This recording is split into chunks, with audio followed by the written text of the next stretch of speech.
No way.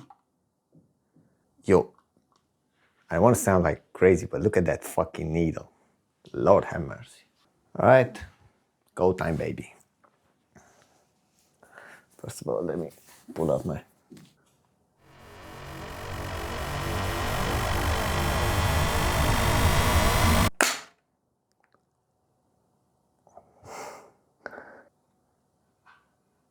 Yo! I have to hold it like this for 10 seconds.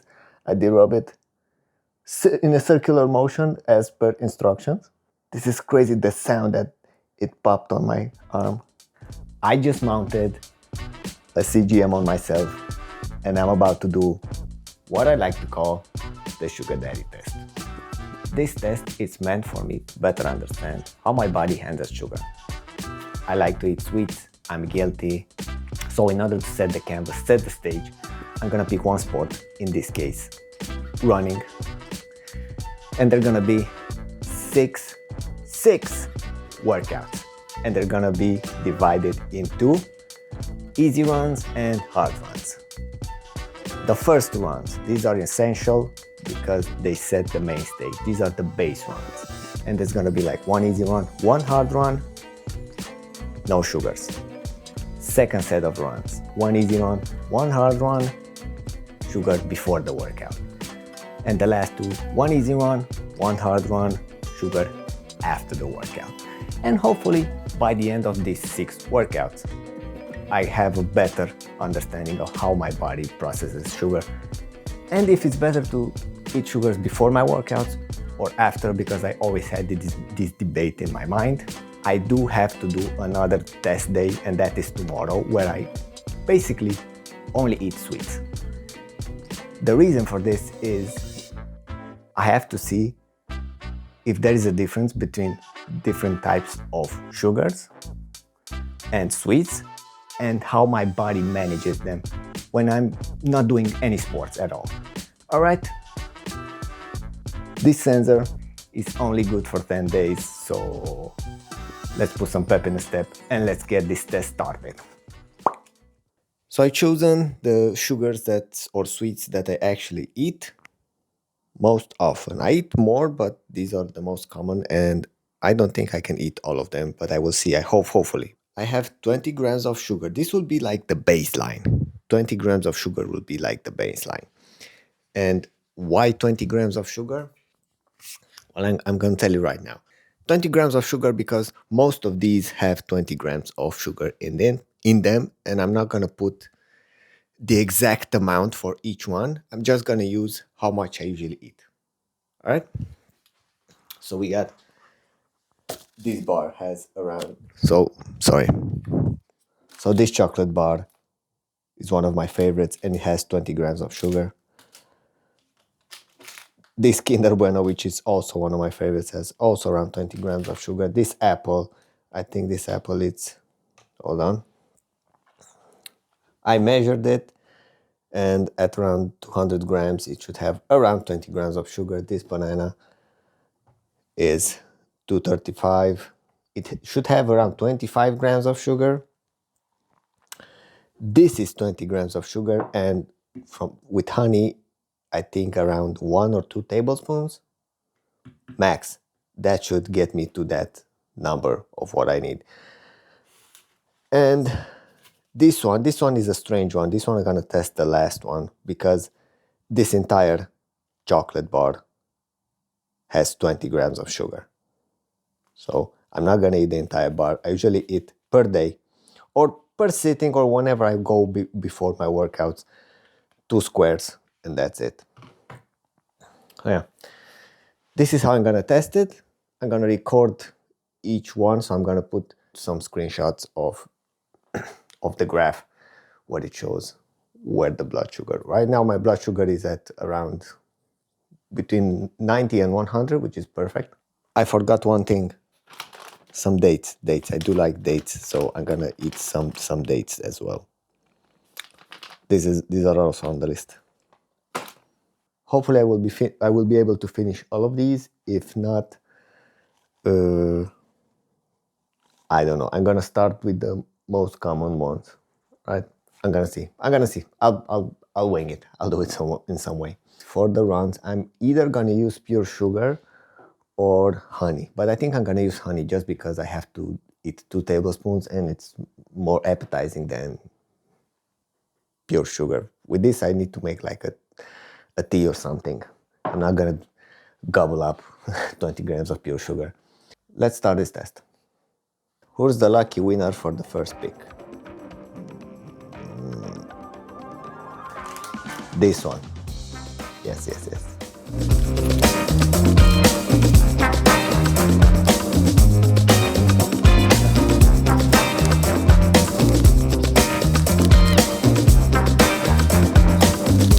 Next on the line, the second item. I just finished the first one.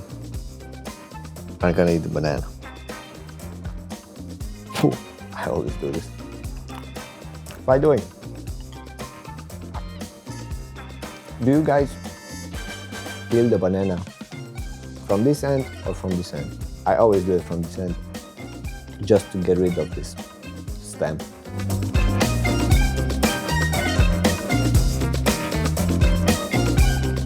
Now we wait. The next day, I left on the table only the items I'm left testing out. I took all the other ones out. So, honey. Honey's next. Actually, these are like teaspoons.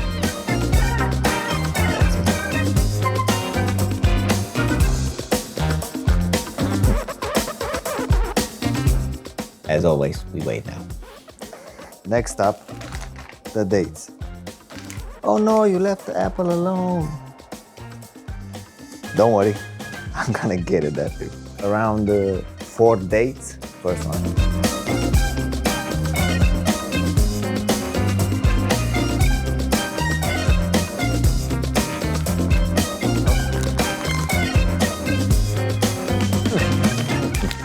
We wait.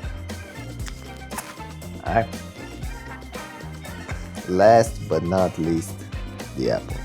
Alright, let's test the apple as well. Let's test the apple as well.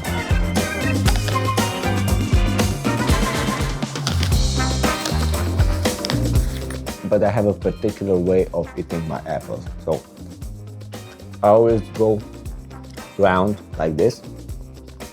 And the next part is gonna be here where the small stem is and the bottom next. That's how I always do it. I don't know why. I don't remember any other way of eating apples in my entire life.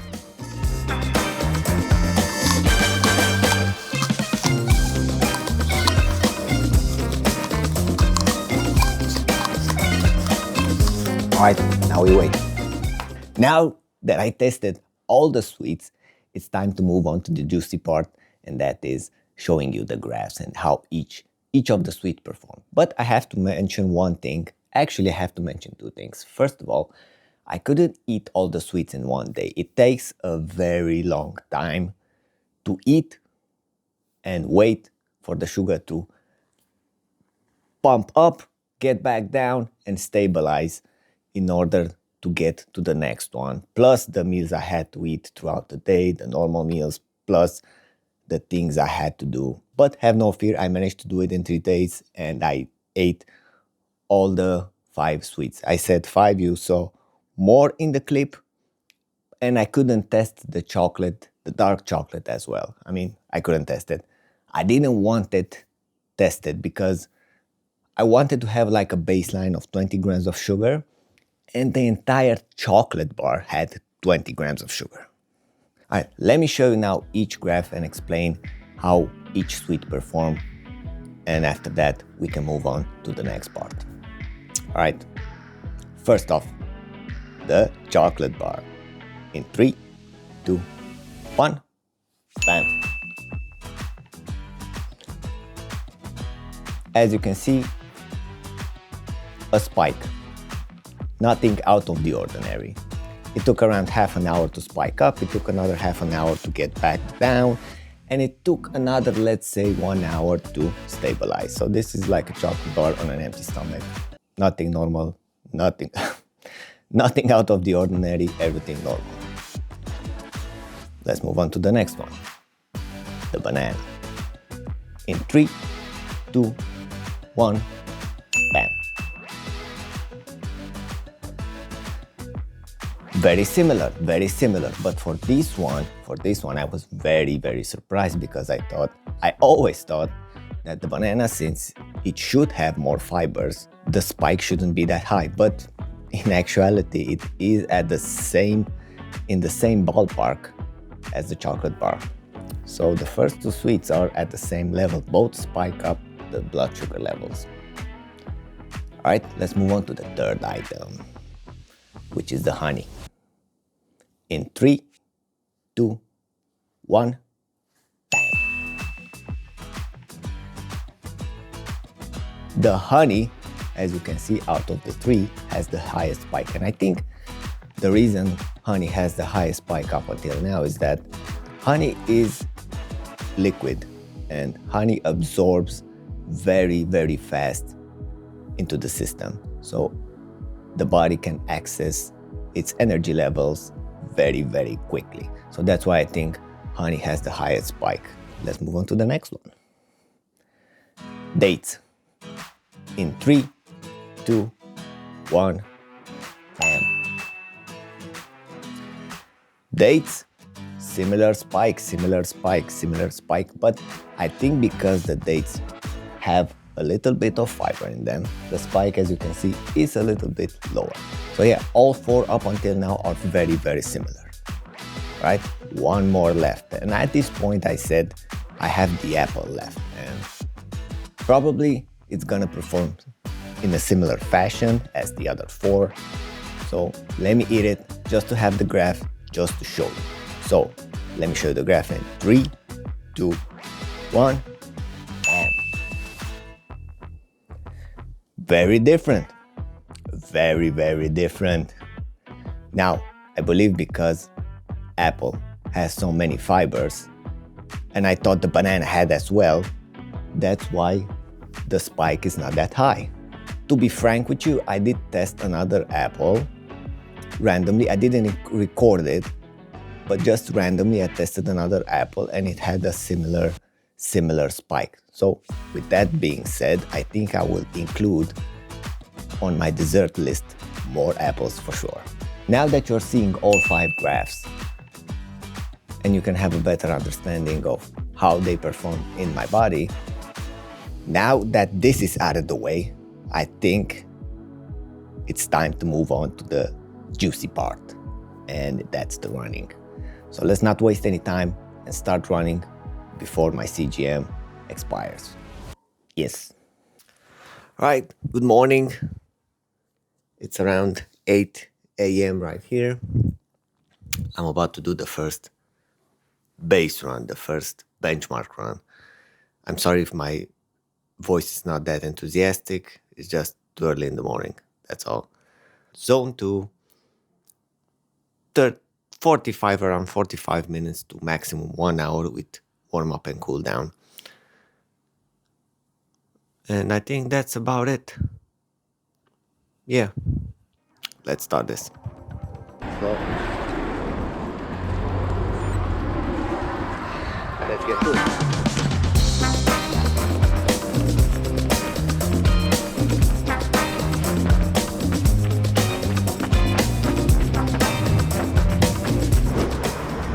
Yo, when is this winter gonna end, man? Like, this cold and wind are insane.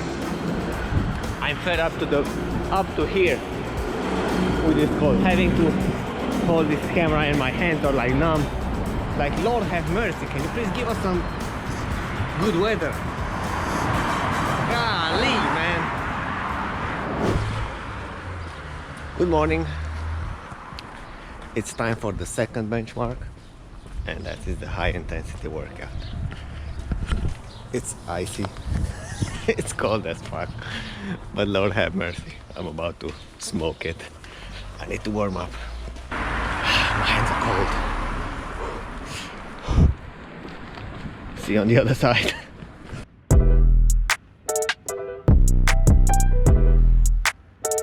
Back in that bag again. Whoa, yeah. Hey. Back in that, yeah.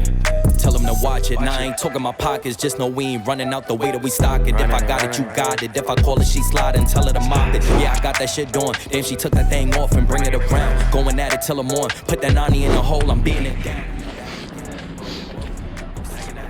I forgot how difficult this hard session were. Lord have mercy. Yeah, I'm back in that. Hey, where you going? Hey, back in that bag again. Don't bring me around your friends. You know that I'm bagging them. Request me on Facebook, no, I ain't adding them. Positions I had her in. Hit from the back.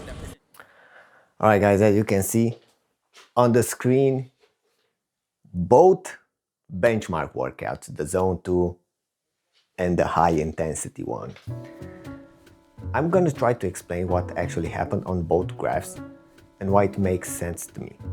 First of all, I'm not a doctor, I'm not a professional, so I'm just saying this as from my observation, watching these graphs and doing a little bit of research.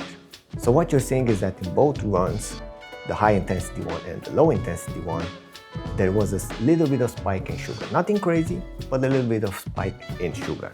So what I think the body did, first of all, your body, each person stores in their body an amount of sugar, whether it is in the bloodstream, in the muscles, in the liver.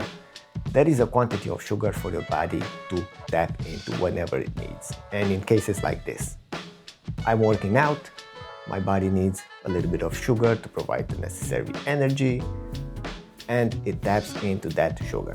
There are two types of fuels which your body uses. For the simplicity, we're going to use sugar and fat.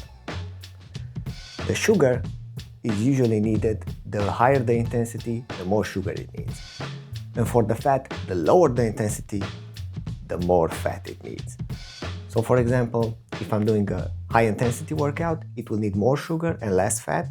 If I'm doing mundane things like staying at home, watching a movie, reading a book, or going to the store, it will need less sugar and more fat. It will be like a more balanced fuel system. Why does it work like that? Why does it need more sugar for the high intensity workouts and less sugar for the lower intensity ones? It's because the way your body attracts or gets energy is through a chemical formula, or it results to chemistry. In order for your body to tap into the energy that the sugar provides, the process is simpler, so it can tap into it very quickly. That's why it stores it in the muscles, liver, bloodstream in order to access it very quickly. But the quantity is limited in the body. That's why high intensity workouts are usually shorter, because your body cannot sustain that type of effort for long periods of time. And when you go to fat, the chemical process is a little bit longer. It takes longer for your body to tap into the energy from the fat. Even though the amount of fat you have in your body, in order to work, for you to work out, it's an insane amount. So you have enough fat in your body to provide a lot of energy for your workouts, but not for the high intensity ones. So as you can see from the graphs, that's what I think happened. And as a side note, fun fact, your body can use 100% sugar as fuel, but it cannot use 100% fat as fuel. If you're doing the maximum effort possible, your body can use purely sugar and work only off of that. But if you're doing basic stuff at home, your body will use a balance between sugar and fat. It will not go to 100% pure fat, just as a fun fact. Alright, so the questions are for the next 4 workouts. Will my body use the sugar I will eat, plus add on top of it? Will the body only use the sugar I eat and use that as a fuel source? Or will the body use the sugar that I eat and stop the spike of sugar that you saw in the sweets I ate when I did nothing? And following up are gonna be the fun ones where I'm actually gonna eat sugar before and after the workouts. And at the end, we're gonna tally up the results and draw the conclusions. See you on the trails. What is up, legends? This is the first workout when we take sugar, in this case honey, after it. Let's start this bitch. Don't think, just do. That's my mantra for this one. Don't think, just do. Alright. Don't think, just do. Don't think, just do. Don't think, just do. Alright. Here with the honey. So the run has been finished. This was the easy run today.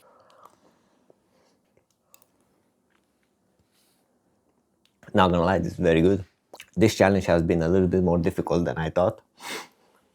Not the physical part, but the logistics of it. Now I'm gonna wait and see what happens. I'm about to start the sprints. You're gonna see the pain on my face in 3, 2, 1, here.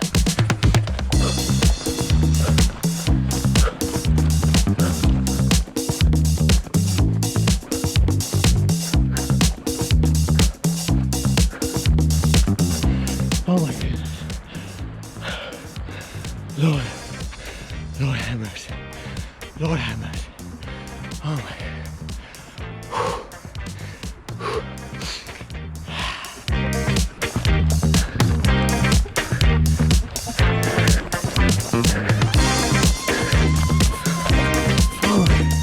Oh my God. Oh my God. My God. Hold on. Oh my. Golly. Holy Spirit. Take me now, God. Take me now. I'm ready. I'm ready, God. Now that you saw me in pure pain, it's time to sweeten up things.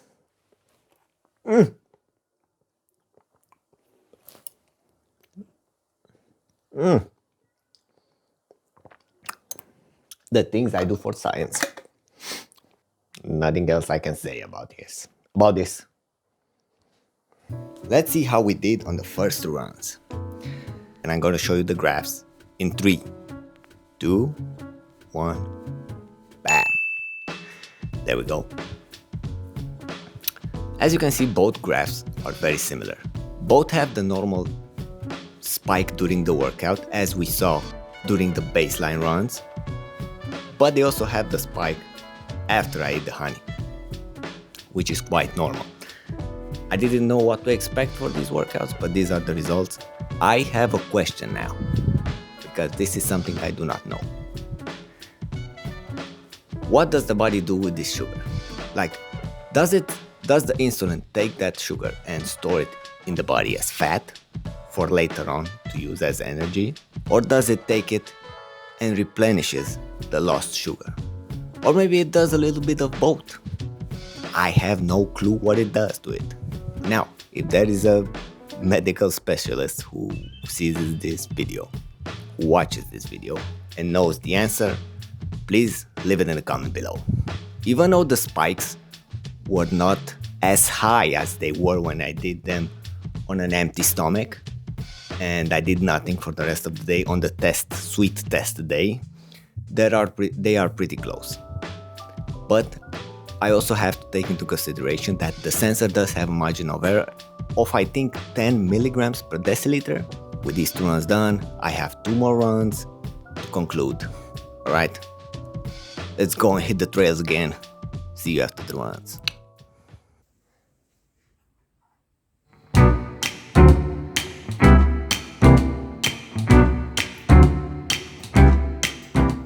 Let's get out of here. Alright, first run, I just took some honey before this, so I'm very curious how my blood sugar will perform during this run. And by the way, it's cold as fuck in here. Lord have mercy.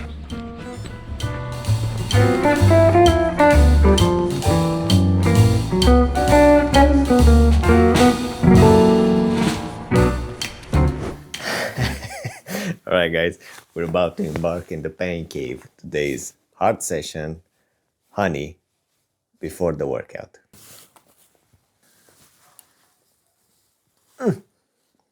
That's it. Now I gotta move very fast.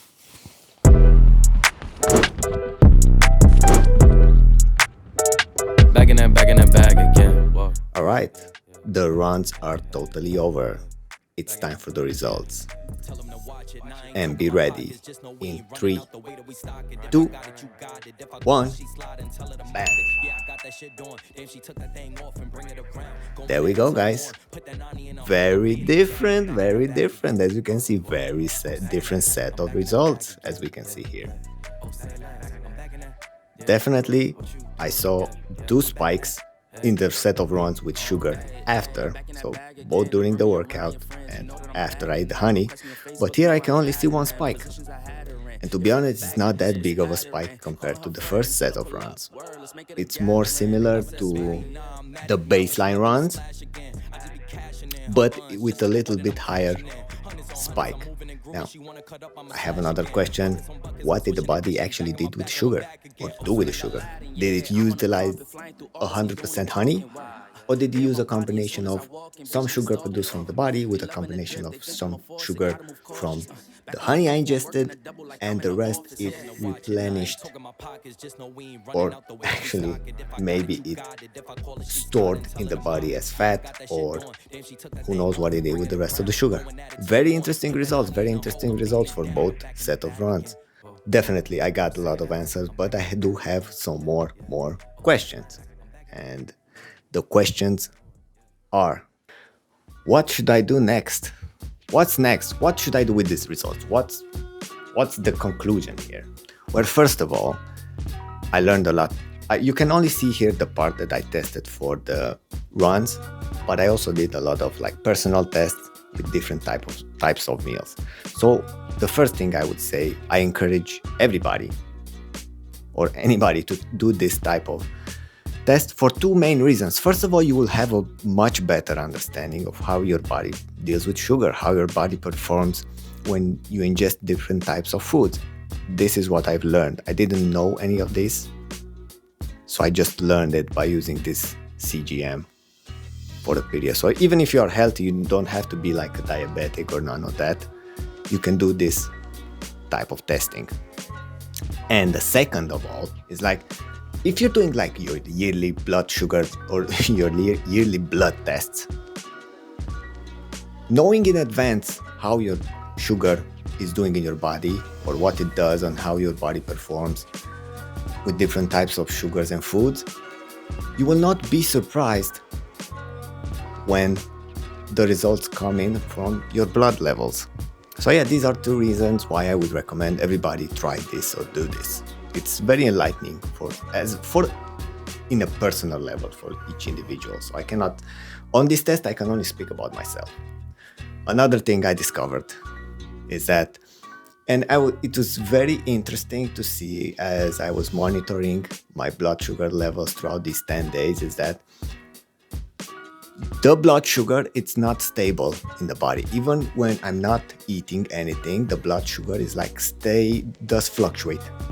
So it does fluctuate throughout the day, even with food, even without. So it does have like a margin of error. Like I said, the sensor does have like a margin of 10 milligrams per deciliter. So that could be it, or there is a different reason. Now, 2 minor changes to my daily or diet. First of all, because I've noticed that with the sugar before the workout, there is not that big of a spike. I will try to incorporate more sweets after my workout. I usually eat more sweets after, but before, I think I said before, so before the workout now. So more sweets before the workout. I will try to incorporate more sweets before my workouts now, in order to let my body utilize what I fed it. Maybe it's more efficient. At least from the graph, that's what it shows me, that it's more efficient at dealing with sugar. So I'm ingesting sugar and the body utilizes it. The second thing would be that even though I'm not gonna quit sweets, I have a sweet tooth. I'm gonna admit it right here on camera. I'm admitting it. I have a sweet tooth for sweet things, all right? I don't wanna have, it's okay, I believe, to have multiple spikes throughout the day, but not that many. Okay? So right now, instead of like eating a meal, waiting an hour and eat something sweet and have like, let's say, 2 spikes, I would rather prefer to eat a meal and right after eat something sweet. So I can have everything packed up in one, let's say, spike. So it's not gonna be like 2 spikes, it's gonna be 1 spike combined in the meal and the sweet stuff. Because if I'm eating something sweet on a full stomach, the sugar will absorb much slowly in the body because the stomach has to digest everything, not just the sugar. So these are the 2 small changes, but I think they will have like an impact, a greater impact on the long run. If you want to see me do more tests like this, like I realize the possibilities are endless. I can do it with a full stomach, I can test different types of foods, I can test different types of workouts. Options are endless. If you enjoy this content, this type of test, and if you want to see me try other types of tests with the CGM, just let me know and I'll see how I can do those. Of course, they have to be possible. Don't make me go to the moon with the CGM on my hand. That's probably impossible. Right. If you enjoyed this video, if you like this content, leave it a like, leave it a subscribed, share it and save it. Don't be selfish. Alright, until next time, until the next adventure, I have only one thing to say. Peace out. Au revoir.